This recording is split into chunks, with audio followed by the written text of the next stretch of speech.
flats. And much love, thank you.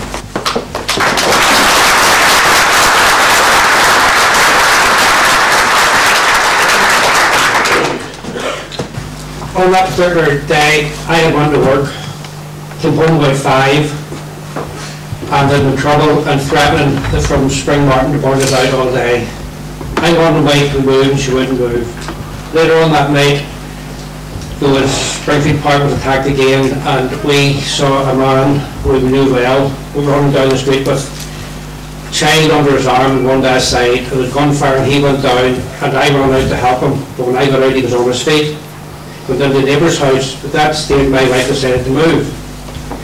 I moved them back into my yard and some friends took them in.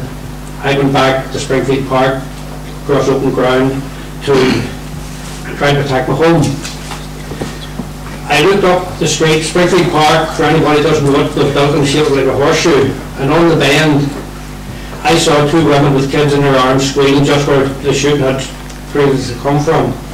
I called the neighbour. I was enough to help him. I ran forward, and at that stage there were a family in the house, 2 families actually, and I carried the child about 9 months down the street.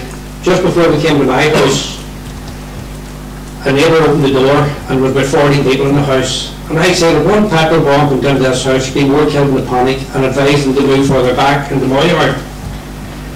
They said what way would we go, and I said through my back garden, and I would lead the way. And I carried the child out. When I got to my yard, there was nobody behind me. Somebody took the child off me, and I explained what had happened, and they were organising a rescue party to go over to Springfield Park to help the people out. And I went back across the field. I had on that day a navy blazer and a dark green sports shirt. I crossed the field, there was nobody else about the field, and as I ran across, I looked up on the Spring Martin and seen 2 soldiers with black berries on them, training their rifles on me. Something came into my head, zigzag. Why they shot me because I zigzagged, or why I zigzagged and saved my life, I never know. I'd love to know. And I fell down and called a few fellas towards the back of their houses that had been hit.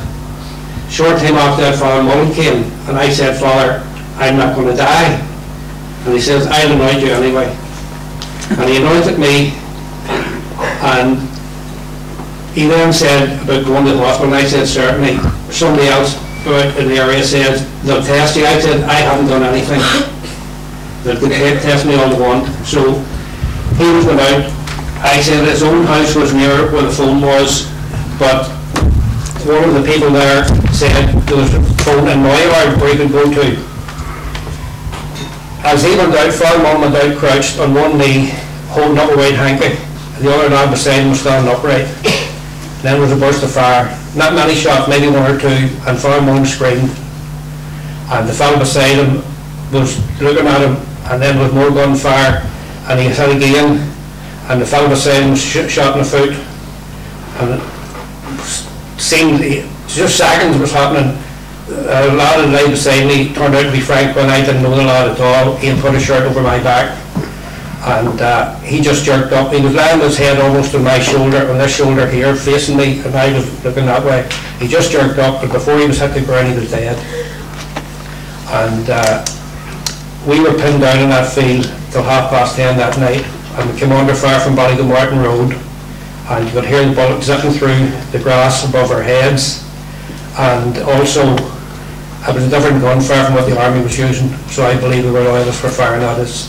I was taken into the first aid station in my yard. Somebody put a dressing on my back, then moved us over in the Ballymurphy to school where my back was stitched up. From there I was taken to a house and put into a bed. I made a statement to the army over a week later, and I was never questioned once in that statement, except in the High Court on the case of Frank Quinn's widow was appealing for compensation. And I met the Crown Solicitor, and he says that on a number of occasions when it performed Mullins inquest and different inquests, he said that my story never changed. Why was that? He said that in front of the judge, and I said simply because I was telling the truth. You can remember the truth, you couldn't remember a lie. And to this day I'm still suffering from it.